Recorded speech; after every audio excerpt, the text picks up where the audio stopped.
اور ایران کے صدر ڈاکٹر ابراہیم رئیسی کے حالات زندگی کے بارے میں جانتے ہیں اس رپورٹ میں۔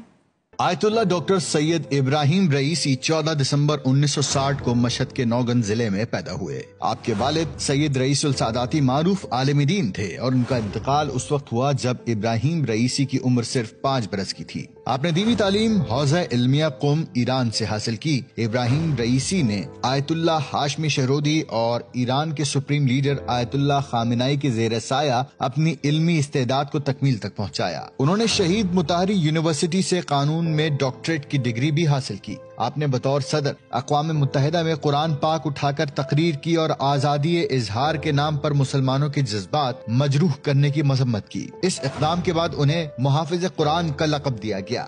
آپ انقلابی شخصیت، اصول پرست سیاستدان، مسلم فقیہ، ایران کے چیف جسٹس اور صدر ایران رہے۔ ابراہیم رئیسی 2021 کے انتخابات میں صدر منتخب ہوئے۔ اس سے پہلے آپ چیف جسٹس کے طور پر بھی اپنی ذمہ داریاں ادا کرتے رہے۔ انہوں نے ایران کے عدالتی نظام میں متعدد عہدوں پر خدمات انجام دی۔ ابراہیم رئیسی 2014 سے 16 تک اٹارنی جنرل اور 2004 سے 2014 تک ڈپٹی چیف جسٹس بھی رہے۔ وہ 1980 اور 1990 کی دہائی میں تہران کے پروسیکیوٹر اور ڈپٹی پروسیکیوٹر بھی رہے۔ ایرانی صدر 2016 سے 2019 تک حرم امام رضا علیہ السلام المعروف آستان قدس رضوی کے سربراہ اور چیئرمین بھی رہے۔ ابراہیم رئیسی جنوبی خراسان صوبے سے ماہرین کی اسمبلی کے رکن بھی منتخب ہوئے اور 2006 کے الیکشن میں پہلی بار ان کا انتخاب ہوا۔ آیت اللہ ابراہیم رئیسی کی شادی مشہد المقدس کے امام جمعہ اور نمائندہ ولی فقیہ آیت اللہ احمد علم الہدیٰ کی صاحبزادی ڈاکٹر جمیلہ علم الہدیٰ سے ہوئی۔ ڈاکٹر جمیلہ علم الہدیٰ تہران کی بہشتی یونیورسٹی میں ایسوسیٹ پروفیسر ہیں۔ آپ کی 2 بیٹیاں ہیں اور 2 نواسے ہیں۔ اور ایران کے صدر ڈاکٹر ابراہیم رئیسی کے حالات زندگی کے بارے میں جانتے ہیں اس رپورٹ میں۔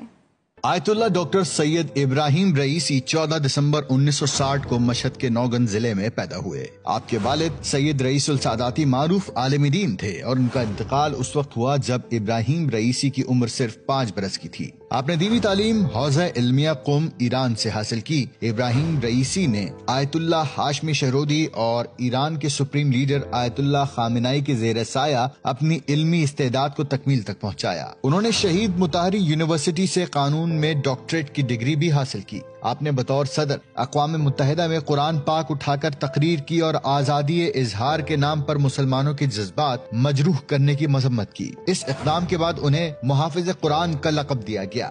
آپ انقلابی شخصیت، اصول پرست سیاستدان، مسلم فقیہ، ایران کے چیف جسٹس اور صدر ایران رہے۔ ابراہیم رئیسی 2021 کے انتخابات میں صدر منتخب ہوئے۔ اس سے پہلے آپ چیف جسٹس کے طور پر بھی اپنی ذمہ داریاں ادا کرتے رہے۔ انہوں نے ایران کے عدالتی نظام میں متعدد عہدوں پر خدمات انجام دی۔ ابراہیم رئیسی 2014 سے 16 تک اٹارنی جنرل اور 2004 سے 2014 تک ڈپٹی چیف جسٹس بھی رہے۔ وہ 1980 اور 1990 کی دہائی میں تہران کے پروسیکیوٹر اور ڈپٹی پروسیکیوٹر بھی رہے۔ ایرانی صدر 2016 سے 2019 تک حرم امام رضا علیہ السلام المعروف آستان قدس رضوی کے سربراہ اور چیئرمین بھی رہے۔ ابراہیم رئیسی جنوبی خراسان صوبے سے ماہرین کی اسمبلی کے رکن بھی منتخب ہوئے اور 2006 کے الیکشن میں پہلی بار ان کا انتخاب ہوا۔ آیت اللہ ابراہیم رئیسی کی شادی مشہد المقدس کے امام جمعہ اور نمائندہ ولی فقیہ آیت اللہ احمد علم الہدیٰ کی صاحبزادی ڈاکٹر جمیلہ علم الہدیٰ سے ہوئی۔ ڈاکٹر جمیلہ علم الہدیٰ تہران کی بہشتی یونیورسٹی میں ایسوسیٹ پروفیسر ہیں۔ آپ کی 2 بیٹیاں ہیں اور 2 نواسے ہیں۔